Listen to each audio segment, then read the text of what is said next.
왜 한쪽 다리만 자꾸 저릴까요? 왜 걸음이 갑자기 불안정해질까요?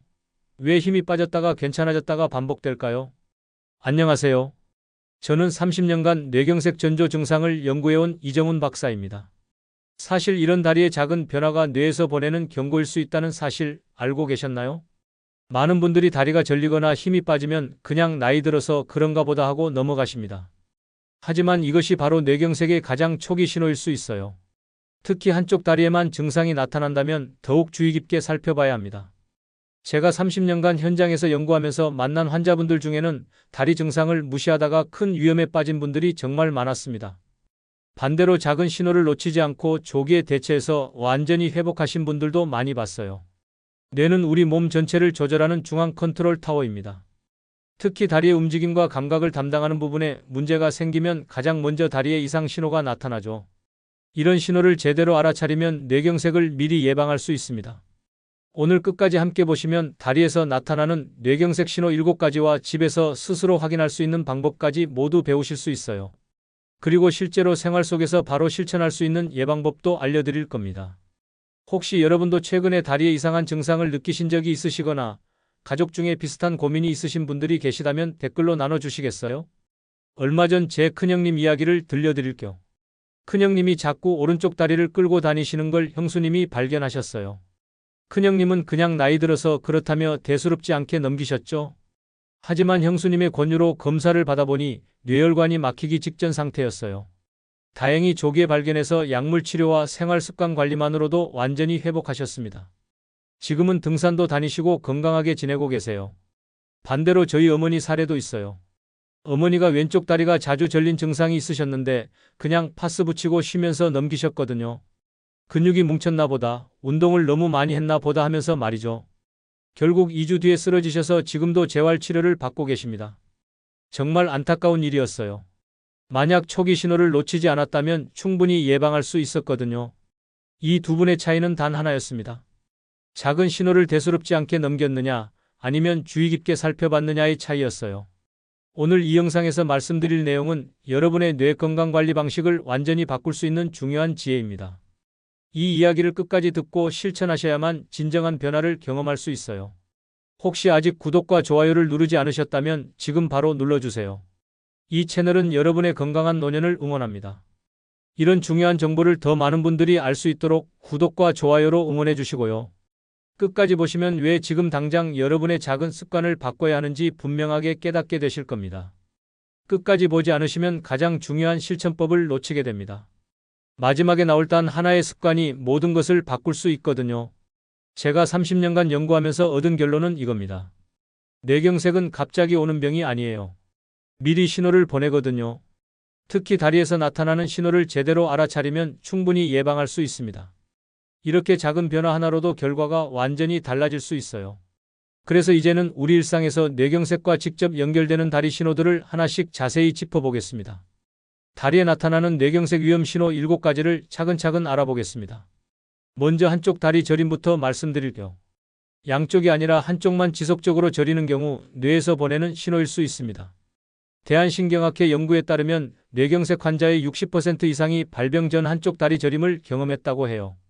70세 김영호님 같은 경우를 보면 오른쪽 다리가 며칠간 저렸지만 무시하고 지내시다가 결국 쓰러지셨어요. 근육 피로나 관절염과 달리 뇌에서 오는 신호는 특정 부위가 반복적으로 저린다는 특징이 있거든요. 이런 증상이 2일에서 3일 이상 반복되면 반드시 검사를 받아보셔야 해요. 혹시 가족 중에 한쪽 다리만 계속 저린다고 하신 적 있으신가요? 그렇다면 꼭 주의 깊게 살펴보시기 바랍니다. 두 번째는 다리를 끌며 걷는 증상이에요. 발끝이 자꾸 바닥에 걸리는 경우인데 이는 뇌 신호가 다리 근육으로 잘 전달되지 않기 때문입니다. 미국 존스 홉킨스 연구에서도 초기 뇌경색 환자의 45%가 발을 끄는 보행을 보였다고 나왔어요. 74세 최순자님은 가족이 걸음걸이가 이상하다는 말로 조기 검진을 받아서 회복하셨습니다. 본인은 적응해서 잘 모를 수 있거든요. 그래서 가족에게 걸음걸이 변화를 함께 확인받는 것이 중요해요. 요즘 가족이 걸을 때 다리를 끄는 모습을 보신 적 있으신가요? 세 번째는 걸음 불안정과 휘청거림입니다. 갑자기 균형을 잃는 경우는 뇌의 균형 중추에 이상이 있을 수 있어요. 한국노인보건학회 조사에서 건강한 80대 어르신도 안정된 보행이 가능했다고 나왔습니다. 갑작스러운 변화는 이상 신호라는 뜻이죠. 69세 김정호님은 평소 등산을 다니셨지만 최근 휘청거림이 심해져서 검사를 받았더니 뇌연류 이상이 발견됐어요. 단순한 노화로 오해하지 마시고 집안에서 직선 걷기 테스트를 자주 해보세요. 혹시 갑자기 걸음이 불안정해지신 적 있으신가요? 네 번째는 자꾸 걸려 넘어지는 증상이에요. 한쪽 발 감각이 둔해져서 문턱이나 계단에 걸리기 쉬워지거든요. 뇌경색 환자의 30%가 초기 증상으로 발 감각 둔화를 보였다는 보고가 있어요. 75세 이영자님은 자주 넘어져서 정밀 검사를 받았더니 초기 뇌혈관 막힘을 발견했습니다. 문턱이나 계단에서 사고가 반복되면 즉시 확인해 보세요. 특히 한쪽만 반복된다면 더욱 주의해야 해요. 최근에 자주 걸려 넘어지신 경험이 있으신가요? 다섯 번째는 다리에 힘이 안 들어가는 증상입니다. 의자에서 일어나기 힘들거나 계단 오르기가 어려운 경우 주의해야 해요. 하버드대 연구에서 다리 근력 약화가 뇌경색 위험을 30% 높인다고 밝혔거든요. 71세 오성호님은 다리 힘이 빠져서 검진을 받고 뇌경색을 예방하셨어요. 매일 의자에서 팔짱을 끼고 일어나기 테스트를 해보시면 도움이 됩니다. 근육 노화는 양쪽에 나타나지만 뇌 문제는 주로 한쪽에 나타나거든요. 의자에서 일어날 때 어느 한쪽 다리에만 힘이 덜 들어가시는 분 계신가요? 여섯 번째는 다리 떨림과 불수의 움직임이에요. 본인 의지와 상관없이 다리가 떨리는 현상은 뇌 신호 장애일 수 있어요. 일본 국립의료센터 연구에 따르면 뇌경색 초기 환자의 15%가 다리 떨림을 보였다고 해요. 68세 박지은님은 지속적인 다리 떨림을 무시하다가 응급실에 오셨거든요. 피로를 회복한 후에도 계속된다면 반드시 진단이 필요해요. 단순한 피곤함과 구별하는 것이 중요합니다. 가만히 있을 때 다리가 저절로 떨린 적이 있으신가요? 마지막 일곱 번째는 감각 이상입니다.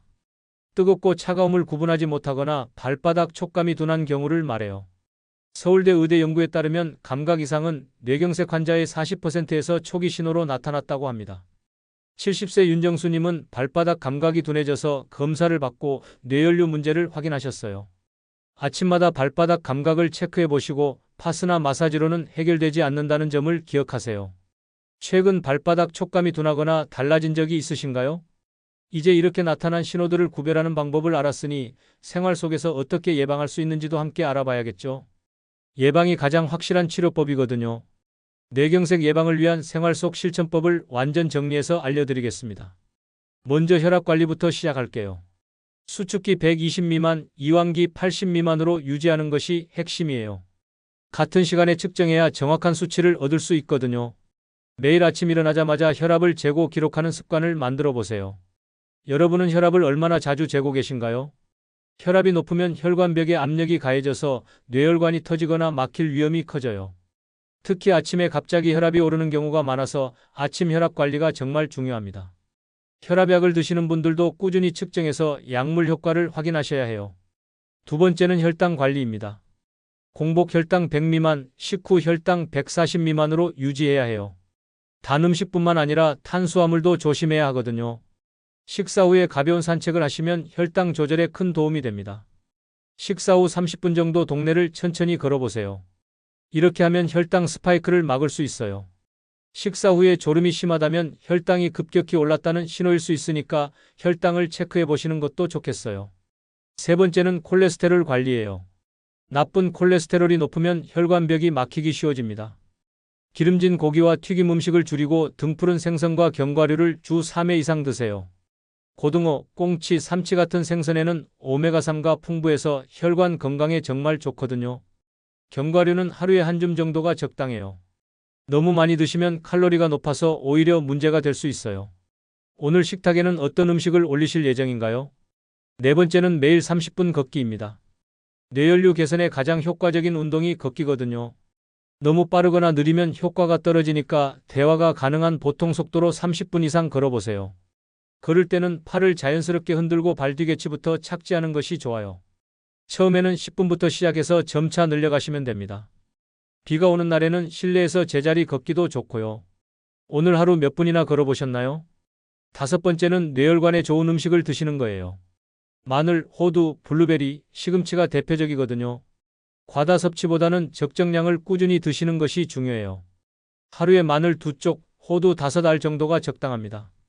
마늘에는 알리신이라는 성분이 혈전 생성을 막아주고 호두에는 뇌혈관을 건강하게 하는 좋은 지방이 들어있어요. 블루베리의 안토시아닌은 뇌혈관을 보호하고 시금치의 엽산은 혈관 염증을 줄여줍니다. 여러분은 평소 어떤 음식을 가장 즐겨 드시나요? 여섯 번째는 나쁜 습관을 끊는 것입니다. 금연, 절주, 저염식이 3대 원칙이에요. 한 번에 끊기 어렵다면 가족과 함께 실천해 보세요. 술과 담배를 줄이는 대신 걷기나 건강한 간식으로 대체하는 방법도 좋아요. 담배는 혈관을 수축시켜 뇌혈류를 방해하고 과도한 음주는 혈압을 올려요. 소금을 많이 먹으면 혈압이 올라가고 혈관에 부담을 줍니다. 하루 소금 섭취량을 6g 이하로 줄여보세요. 지금 가장 먼저 끊어야 할 습관은 무엇인가요? 일곱 번째는 스트레스 관리예요. 만성 스트레스는 혈압을 올리고 혈관을 손상시켜요. 규칙적인 수면과 명상, 취미 활동으로 스트레스를 관리해 보세요. 하루 7시간에서 8시간 정도 충분히 주무시고 잠들기 전에는 스마트폰 사용을 줄이시는 것이 좋아요. 여덟 번째는 정기검진입니다. 1년에 한 번은 뇌혈관 검사를 받아보세요. 특히 가족력이 있거나 고혈압, 당뇨가 있으신 분들은 더 자주 검사를 받으시는 것이 좋겠어요. 조기 발견이 가장 중요하거든요. 이제 마지막으로 오늘 내용을 정리하면서 당장 실천할 수 있는 한 가지 제안을 드리겠습니다. 오늘 함께한 내용을 차근차근 정리해 보겠습니다. 많은 분들이 가지고 계신 잘못된 상식은 다리 증상을 단순히 근육이나 나이 탓으로 돌리는 것이었어요. 다리가 저리거나 힘이 빠지면 그냥 늙어서 그렇다고 생각하시죠? 하지만 올바른 관리는 다리에서 나타나는 신호를 뇌의 경고로 받아들이는 것입니다. 특히 한쪽 다리에만 증상이 나타나거나 갑작스럽게 변화가 생겼을 때는 더욱 주의해야 해요. 이런 신호들을 방치하면 뇌경색으로 쓰러져서 생명까지 위험해질 수 있어요. 심한 경우 반신마비나 언어 장애가 남을 수도 있고 회복하더라도 예전과 같은 일상생활이 어려워질 수 있습니다. 하지만 제대로 관리하면 초기 치료와 생활습관 개선만으로도 완전히 회복할 수 있어요. 오늘 말씀드린 7가지 신호를 조기에 발견해서 적절한 치료를 받으시면 뇌경색을 충분히 예방할 수 있거든요. 제가 30년간 연구하면서 확신하게 된 것은 뇌경색은 예방 가능한 질병이라는 거예요. 미리 보내는 신호만 제대로 알아차리면 되거든요. 오늘 알려드린 다리 신호 7가지만 기억하셔도 큰 도움이 될 겁니다. 한쪽 다리 저림, 다리를 끌며 걷기, 걸음 불안정과 휘청거림, 자꾸 걸려 넘어짐, 다리에 힘이 안 들어감, 다리 떨림과 불수의 움직임, 그리고 감각 이상까지 이 7가지를 꼭 기억해 주세요. 그리고 생활 속 실천법도 잊지 마세요. 혈압 관리, 혈당 관리, 콜레스테롤 관리, 매일 30분 걷기, 뇌혈관에 좋은 음식 섭취, 나쁜 습관 끊기, 스트레스 관리, 정기 검진까지 8가지 방법으로 뇌경색을 예방할 수 있어요. 오늘 당장 실천할 수 있는 단 하나의 제안을 드리겠습니다. 아침에 일어나서 의자에서 팔짱을 끼고 일어나기 테스트를 꼭 해보세요. 양쪽 다리에 균등하게 힘이 들어가는지 한쪽 다리에만 힘이 없지는 않은지 확인해 보시는 거예요. 이 간단한 테스트만으로도 다리 근력의 변화를 조기에 발견할 수 있어요. 만약 한쪽 다리에 힘이 없거나 불안정하다면 주저하지 마시고 검사를 받아보세요. 이 작은 확인 습관이 여러분의 생명을 구할 수 있습니다. 또한 가족들과 함께 서로의 걸음걸이 변화를 관찰해 주세요. 본인은 모르는 변화를 가족이 먼저 발견할 수 있거든요. 서로를 챙기는 마음으로 건강을 지켜나가시기 바랍니다. 다음 영상에서는 치매와 다리 건강의 연관성에 대해 더 깊이 다뤄드리겠습니다. 많은 분들이 모르시는 치매 초기 증상들이 사실 다리에서 먼저 나타날 수 있거든요. 그 비밀스러운 연관성과 예방법을 자세히 알려드릴 예정이에요. 오늘 내용 중에서 가장 공감되거나 궁금한 점이 있으시면 댓글로 남겨주세요. 여러분의 소중한 경험이나 질문이 다른 분들에게도 큰 도움이 될 거예요. 함께 건강한 노년을 만들어가요.